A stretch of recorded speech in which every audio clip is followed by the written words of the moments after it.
Hello guys, welcome back again sa ating YouTube channel no, The Action Man. Una sa lahat, mega love shoutout po sa lahat ng mga kakamping at sa mga hindi man mga kakamping. Kung interesado ka sa video ito, patapusin mo na hanggang dulo at huwag nyo nang kalimutan na i-like at i-share ang ating video para malaman ng ilan sa ating mga kababayan na nagtutulog-tulugan sa katotohanan. So muli naman nagbabalik ang nag-iisa nyong host na si The Action Man para magbigay ng komentaryo at reaction sa mga mainit ng issue ng bayan. So ito ho mga ka-action, mga kakamping no, may gusto lang ho ako na i-share sa inyo about ito sa parang mainit ang ulo yata ni Mr. Senador Ronald Bato de la Rosa nga ho mga ka-action about ito sa kung sino man naglabas ng lake. At ang sabi niya 24 lang tayo na senador, hindi pa daw mapagkatiwalaan. Ay, alam mo Senate Bato de la Rosa, kasama ka doon. Oo, kasama ka doon ha. Alam ho namin, tingnan mo nga, 'di ba? Tudo ka pagtatanggol sa China. Tapos ngayon nagagalit ka na. Ano to Mr. Senador Ronald Bato de la Rosa, damay-damay na po ba? Damay-damay na sa initan ng ulo? Oh, 'di ba? Oh, ito ho ang sinasabi natin na ang administrasyon ngayon ay napakagulo. Oo, parang bulbul lang. Di ba? Kasi wala ho tayong nakikita diyan kung hindi bangayan ng bangayan, bangayan dito, palitan ng pwesto, baklasan dito, etc. Di ba? So, bago ho tayo magtuloy-tuloy, panoorin po na natin at pakinggan ho muna natin itong video ni Senador Ronald Bato de la Rosa. Among us, 24 senators.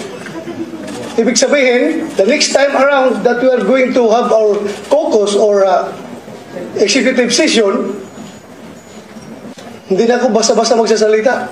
Baka mamaya, meron na naman maglilik sa media. So pangit po, 24 lang tayo dito na senador at hindi pa natin mapagkatiwalaan ang isa't isa natin, Mr. President. Number 2, it tarnishes the image of the Senate.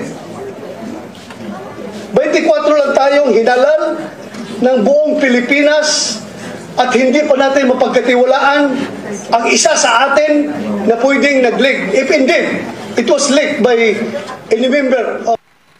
So yun na ho mga ka-action no, narinig na ho natin at napanood na po natin no. So, ang sabi niya, ayaw niya nang magsalita. Baka may mag-leak at mailabas sa media. Ano po ba yung sinasabi mo, Mr. Senador Ronald Bato de la Rosa? Kung may alam ka, bakit hindi mo na lang sabihin ng malaman ng taong bayan? Bakit? Sikreto po ba yan? Na hindi kailangan malaman ng media? Na hindi kailangan ma-on the air ng media ho, Mr. Senador Ronald Bato de la Rosa? Diba? Dapat nga po dyan, mag-usap-usap po kayo ng maayos kung paano nyo po masolusyonan ang mga, kung paano nyo matutulungan si Mr. President Bongbong Marcos at si Sara Duterte. Dapat nga sana nagkaisa ho kayo dyan. Kung wala man unity ang mga supporters nyo, dapat kayo dyan ng mga nasa Senado o Congress. Dapat magkaisa ho kayo. Magkaisa kung paano masolusyonan ang mga problema na talamak dito sa ating bansa. Hindi po yung parang nangangahulugan, parang inggitan ang nangyayari dyan. Hindi ba pwedeng magkalabang kayo nung election, pero pagdating naman, pag nakaupo kayo, sana naman ho, magkaisa po kayo para sa lahat ng Pilipino. Hindi po yung inggitan dito, inggitan doon, bangayan dito. Napakapangit ho tingnan. Kahit kami manunood sa inyo, napakapangit ho, no?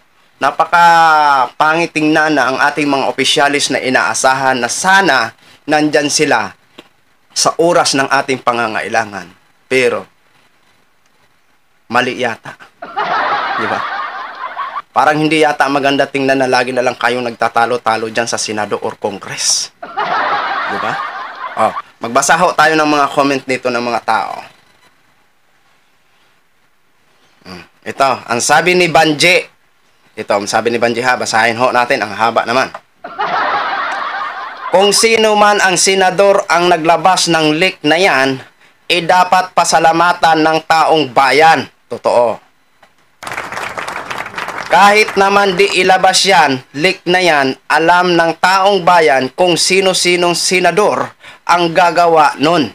Ba't pa sila magagalit sa nagbulgar nun? O, tama naman ho talaga.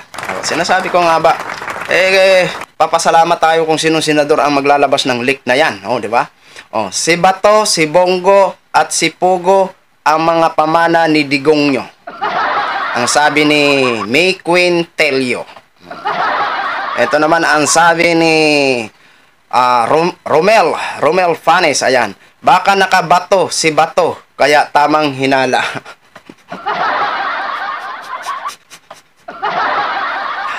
O, ito sabi ni Mike Villanueva. Pira ng taong bayan ang pag-uusapan tapos gusto nila secret.